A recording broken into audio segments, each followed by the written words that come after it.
It was always going to come to this. Robot fights in San Francisco. Over the past couple of months, semi-secret, invite-only battles have been taking place in a downtown parking garage. And we managed to get the first exclusive look at the mayhem. It's bot versus bot, with human pilots off to the side, and a rabid crowd frothing for robot carnage. It can be exciting and fun at times. It can also be farcical and underwhelming. But it's happening, and there's a dude who thinks he can take these robot battles mainstream. And his name is Cix.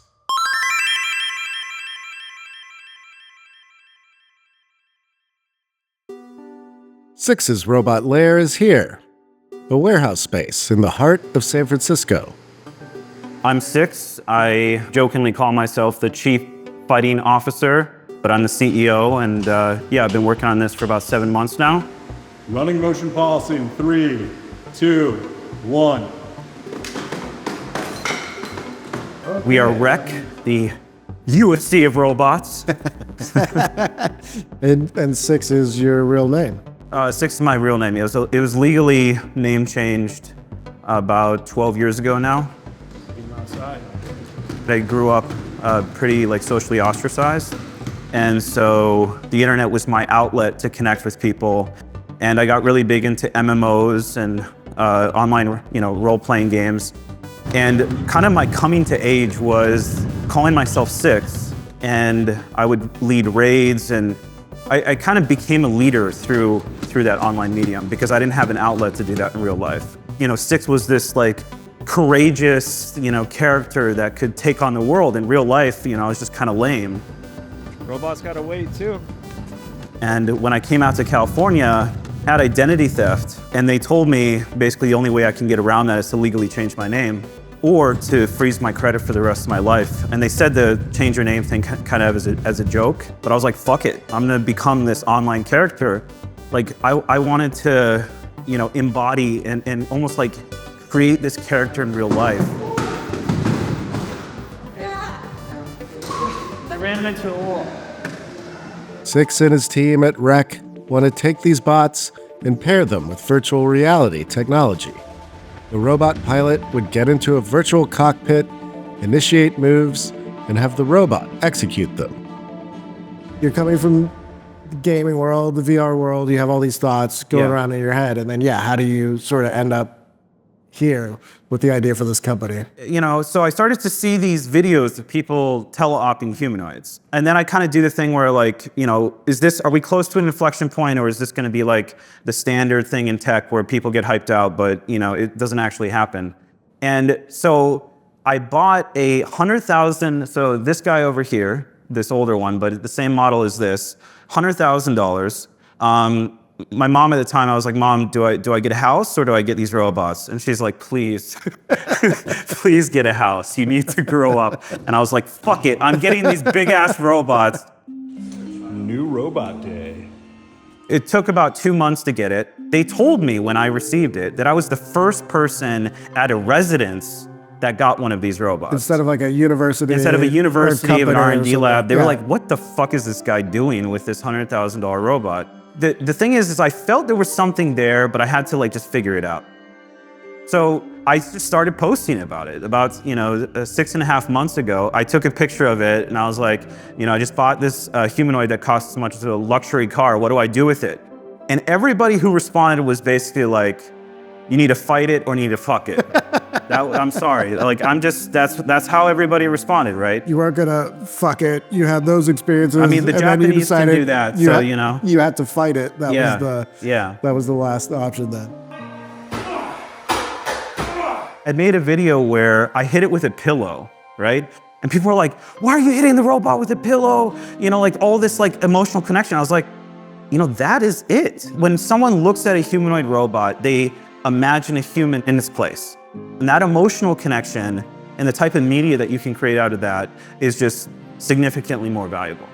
And then once you decide you're gonna fight them, then it was like, how are we gonna do that? Taking pieces off every bot in there. We have, of course, had BattleBots for decades, but those were mostly ground blowers and could get gimmicky. I love BattleBots, but BattleBots had this issue where they just kind of like let anybody do anything. And in the beginning, that was cool, but then you got like saws versus, people who had hammers, and like it was just like wild, right? But what ended up happening is the robot that won everything was a fucking cheese wedge. Because it flips. It would literally go under, flip it, and then it hit like the side saw or something. And the second that become the meta of like the winning robot is a cheese wedge, everybody's like, well, that's lame. Rec thinks we're in a new era. It's playing off the rise of humanoid robots. The US has some from Tesla, Figure, and others. China has even more.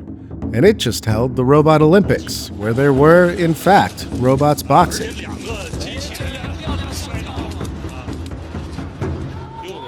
China is ahead in production. They're ahead in engineering. That's just have to accept it. China's behind in media. The US is still the cultural battleground for the world. Yeah. And I think that that culture is going to make it so the winner of the robot fights will be American, but probably using Chinese robots. There's a funny part of this story, at least to me, which is like, we're doing this, but definitely not with American robots. I mean, these are all Chinese robots. There is a China backdoor in all of them. Yeah. I had a concept trailer that I came out with the original announcement of Rec. The meta concept was US versus China. I do think it's going to become a very patriotic thing at some point, where it's going to be something like, the Optimus versus the Unitree. And it'll literally be like state-level engineers ensuring that they win. If you could say, hey, Elon, you have a chance to put your Optimus in a ring versus the #1 humanoid robot in China and have it broadcast to the whole world, he would take that instantly. The first underground robot fights in the US kicked off a couple months ago. They're being run by the Ultimate Fighting Bots, or UFB League. They mostly use these child-sized machines from a Chinese company called Booster Robotics.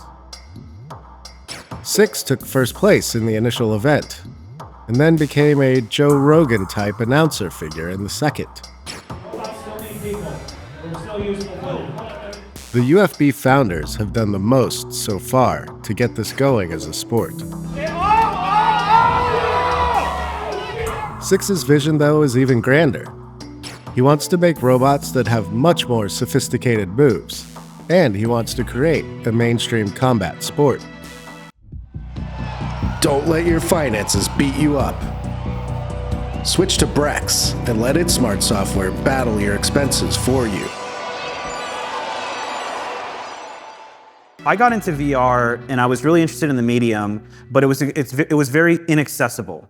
My biggest thing was okay, this is a really cool medium, but no one knows how cool it is. How do I communicate that? How do I show the world that? And so I built this technology that we call Liv, and basically it's real-time VFX where you can see the person inside of VR. And that became the inflection point for consumer adoption of VR, where if you ever see these like super viral Beat Saber videos where the person is inside of VR and you can actually see exactly what they're doing, that was powered by Liv. Yeah. And so a very similar thing that I recognized here, which is, hey, this is really, really cool, but how big is this market? How many people have humanoids in the United States? Maybe a few hundred? So how do we create value or interest in this space when it's such a constrained market? The first concept we're doing of this is actually going to be using VR headsets for three things. It's going to be the end user inside, it's going to be the robot with a VR headset, and it's going to be the spectator who's controlling the camera view so they can see the holograms and everything, literally like using this like a selfie stick, moving this around to be able to see. The reason I'm so interested in this is so right now when people are doing robot fights, they have basically someone just standing there and they're holding a remote like this. It's not interesting. You've seen Real Steel, right? You have not seen Real Steel? I'm sorry. Dude, homework. After this, you have to go watch Real Steel. So Hugh Jackman is the main character. In the very, very end, he can't communicate with his robot anymore. The way he usually communicates is either a remote or he's basically saying left, right, whatever. The very end, for cinematic appeal, it stops working. So he says, watch me and he starts going like this, and the robot's going like this. And the final scene, he goes like this, and they show the robot, boom, knocking the robot out. And watching that, it's like showing the person and the robot connected. It's just gonna be so much more interesting than any other medium that you do. Now, there's basically these grips over here that you use your middle fingers with. Yeah. So what you do is put your hands into the grips and then pull back once you do that. Oh yeah. Ooh, I punched. So you do the uppercut with one hand, and then you can also see a little holographic version of the robot in front of you, and everything that you're doing, you'll see the robot body do. Oh shit, you're right. That's a floating representation of the robot. You'll be able to see the real world up until you're ready to fight, and once you hit that button, that's when you synchronize with the robot, and then you're no longer seeing the robot as a third person, you've become the robot. I like my little dude. Rec has a very, very long way to go to pull all this off, but it also has some things going for it. The company is made up of virtual reality experts. The chief technology officer at Rec is Amanda Watson.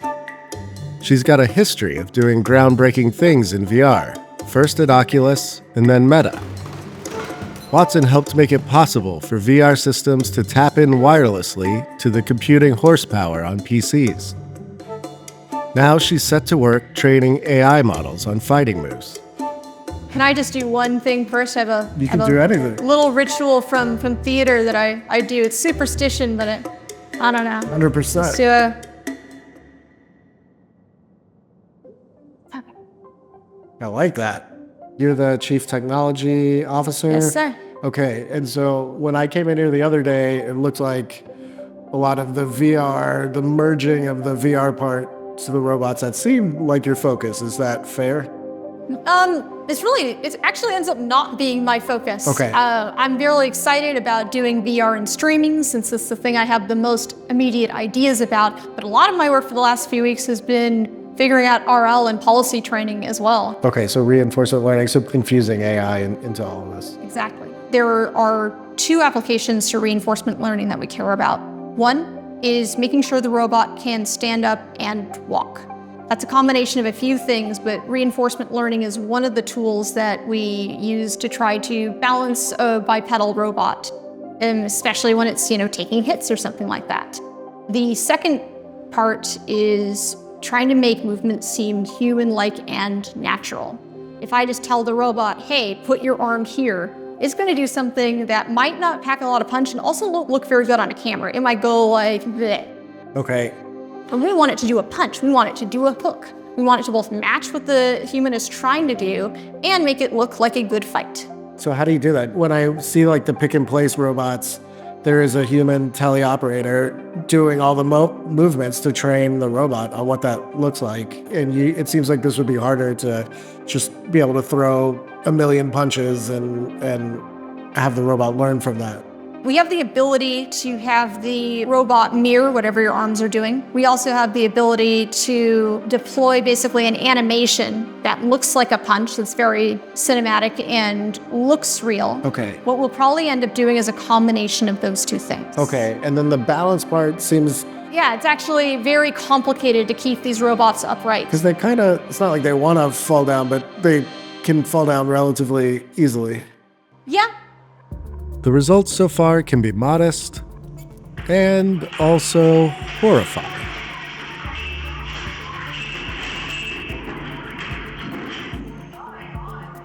But getting much cooler quickly. To get from this will require some major technology advancements and some major theater. If someone who is 80 years old, someone is 6 years old, they show someone go like this and the robot goes like this, context instantly.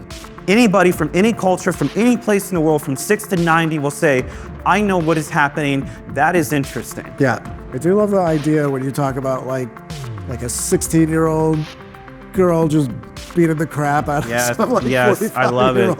I love it. Dude, and I mean, it would make this sport unique. It would be the first contact sport that's equal. You could have men versus women. You could have young people versus old people. You could have people from anywhere. It would be the first contact sport where you don't have to worry about the weight classes of the people. And you could still get a similar level of that, physical connection that you get to the players as if it was a contact sport. And it's that entertainment part potential that has me and Cix the most excited. Are you ready to get wrecked? That was well done.